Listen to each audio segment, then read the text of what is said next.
Once again, astrological influences are showing up in our Astro Tarot.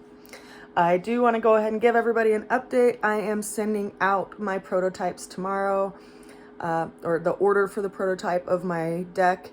I'm really excited. I've gone through and edited everything, resized everything, added copyright, named my deck, all the things, and it's taken quite a bit of time to put everything together and get it all together to put out just the prototype order. And then once I approve of that, I can send out a bulk order for a number of decks, which then I will be able to sell those decks to people who are interested in having my tarot deck, which is really exciting for me.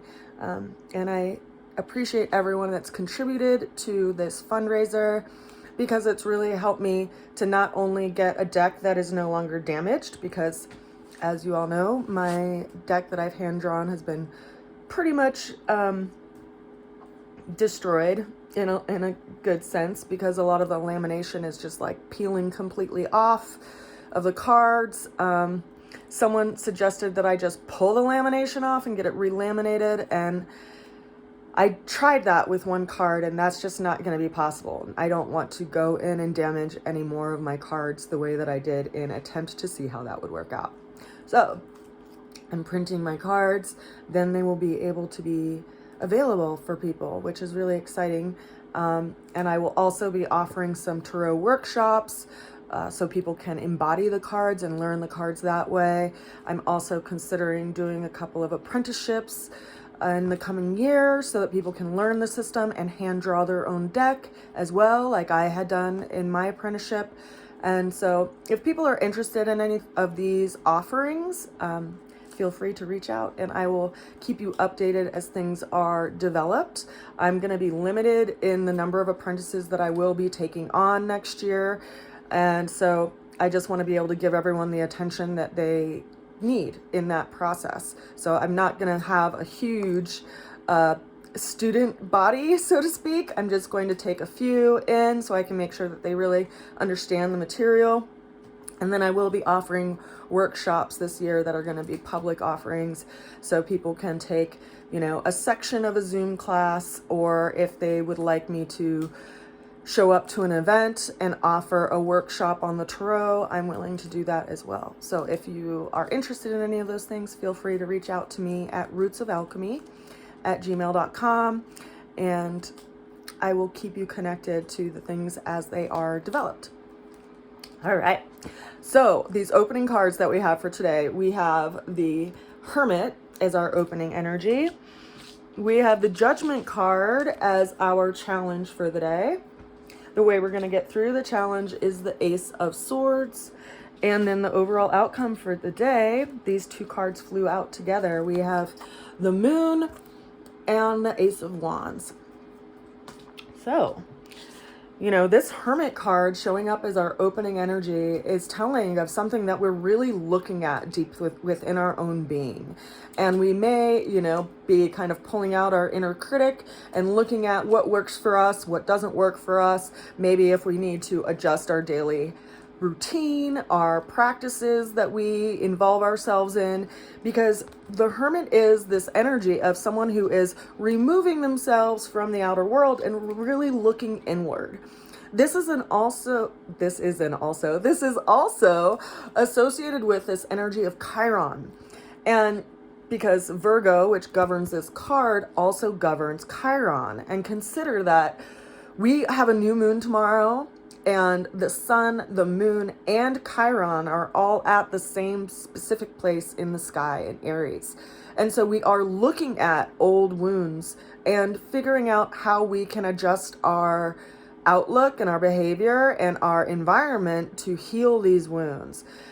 If you are familiar with your natal chart and you can look at the degree that Chiron is at in your natal chart, it can be telling of some wound that happened in your life and actually the age that that wound had happened. So in a lot of ways, while we're getting this kind of going through kind of this passageway, this doorway of Chiron the moon and the sun, it's opening up this space for a new beginning, a avenue for us to heal some old wound in ourselves. And we have to look at that and see what's the most appropriate method or the appropriate remedy to heal that space with ourselves. The challenge that we're facing today is the Judgment card. This is some kind of realization, some awakening, like we are starting to see kind of what has been keeping us locked in this dark experience of sorts, and we're being called into something new. This card is associated with Pluto. Pluto is in the last degrees of Capricorn, but it's not about to leave Capricorn. It's about to go retrograde and still continue to stay in Capricorn for a while. The sign of Capricorn is associated with our life path, our reputation in front of others, and kind of the pinnacle. It represents the pinnacle of our life. And so having Pluto here is bringing up a lot of transformation and change in our possible outlook of where we thought we were going, and also recalibrating us to really see what we are here to do. Now, consider that being that Pluto is in the final degrees of Capricorn, it has this relationship that is opening up some kind of new possibility for us to step into, but it's a challenge because we have to really accept that what we came out of is like done. You know, we have to be willing to let go of those things that are no longer serving us so that we can actually step into this new world, quite literally. As you can see, these people are being awakened out of this darkness. Now, the way we're going to get through that challenge showed up as the Ace of Swords. So this is clarity. Like, what are you seeing differently?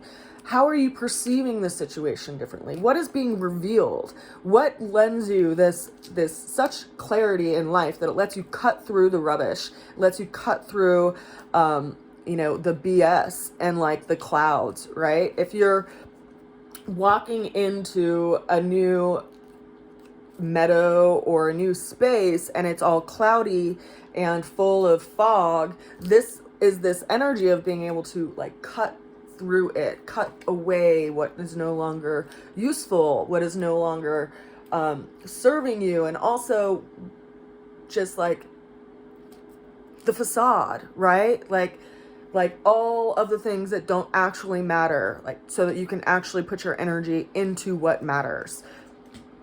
The overall outcome that we have for today is this combination of energies, the moon and the Ace of Wands. So we have two aces coming in today, right? We have clarity. One sword is clarity and one wand is like a project. It's impetus, this like excitement, this new beginning. It's like the birth of something new, the conception of a new idea, and so the number one, whenever it's placed over tarot, is like this impetus of potential that is being awakened into this situation. And consider that the moon is this energy of like how we let our mind and our fear get in our way of actually aligning with our path, and how it's always darkest before the dawn, right? Tomorrow we have a new moon. It's going to be dark if you go out tomorrow night because there is no reflection of the sun on the moon's surface, so you don't see any light being reflected in the area around you. But you have to be willing to light your own torch. You have to be willing to follow your own spirit through that darkness and know that you have what it takes to get through it, to not let fear tie you down and tether you to what is known. Because ultimately, everything that is outside of this experience right here, everything that's beyond these two towers is what is unknown. And what in us is being called into that space so that we can discover something that we've never even been aware of what was possible. Okay, we have to be willing to walk through it. We're going through this interesting space right now, right? We have this, as I said, this transit of the sun, the moon, and Chiron. And then we also, in about a week's time, will have this huge conjunction between Neptune and Jupiter in the sign of Pisces. And so what in us needs to be dissolved so that we can actually put our energy and effort into reforming something that we want to take with us on this path. We have a really powerful year in front of us, and I think we're seeing that all over the globe. There's a lot of unknown, there's a lot of change, and I understand that that can instigate and instill a sense of fear in people. And yet what I'm really hoping that it calls forth from your heart is that sense of courage, you know, the lion's heart. How are we courageous in the face of the unknown? How do we show up? And how do we bring our light and our will and our being to the table? I send you all a lot of love today and a good wish through this new moon. Consider that this is really a beautiful time to plant seeds of what you want to manifest this year. And I encourage you to do that. I encourage you to physically plant a seed with the intention that as this seed grows, it is also going to be growing that wish that you are calling into form this year. I did that for the equinox. I planted 3 little tiny pots with different seeds in all of them, and they all sprouted over the last couple of days. And that is exciting because it's encouraging to see that the universe wants to help you grow. I'll see you again tomorrow. Take care.